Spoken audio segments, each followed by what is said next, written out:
If you're struggling with feeling like your kids are not listening to you, maybe the problem is that you're saying too much. Try talking less and using some silent signals instead. Think about how much time our kids spend every day getting talked at. We are constantly giving directions and instructions and telling them what to do and when to do it and how to do it and reminding them and explaining things and lecturing.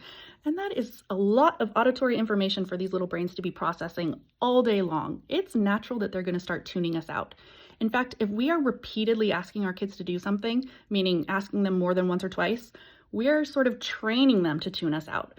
Because if they can't do what we're asking the first time, they're showing that they need more from us in order to be successful. And if we ignore that and just keep piling on the words, it's completely unhelpful and our kids will just tune it out. Let's take an example from my life that I know applies to your life too, because we've all been in this situation. It's morning, it's time to go to school. And I say to my kid, all right, bud, it's time to go to school. Please put your shoes on. And I go to the kitchen and I fill up water bottles and I come back and his shoes still aren't on. And I say, oh, bud, remember, shoes, we gotta go. And then I go and I change my baby's diaper and I come back and still no shoes on. And I say, kiddo, I'm serious. You need to put your shoes on now. It's time. And then I go brush my teeth and I come back and still no shoes. And I say, kiddo, I have asked you 3 times. I'm serious now. It's time to get on your shoes. And I go do my final thing and I come back and there's still no shoes. And I say, we are so late. I have asked you so many times. Why can't you get your shoes on? It's time. 30 seconds. Your shoes better be on and in the car or no screen time tonight. Blah. He's upset. I'm upset. Everyone's frustrated. What a mess.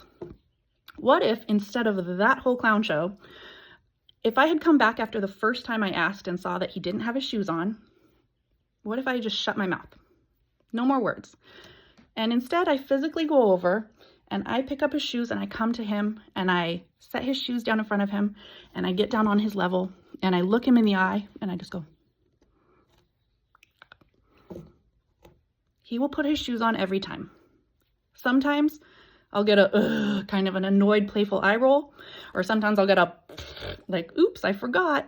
But he puts his shoes on every single time because I have stopped, I've created a connection, and I've seen that he needs a little bit of physical scaffolding to be successful in this transition from playing at home to going to school and getting in the car. If I had piled on more words, I wouldn't have been meeting that need and things would have exploded. This applies to so many situations. If the first thing we can do when we're in a problem is to stop talking, it gives us a moment to think about how we can create a moment of connection with our kid so that we can identify what they need in order to be successful, whether that's some physical scaffolding to get through a task or a reminder with a silent signal just pointing to something or some kind of signal that you've devised with your kid that doesn't require words.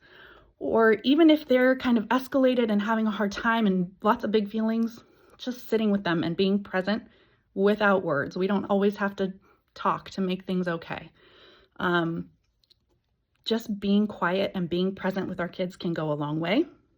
And the next time that you're feeling like your kids just aren't listening, try talking less and using some silent signals.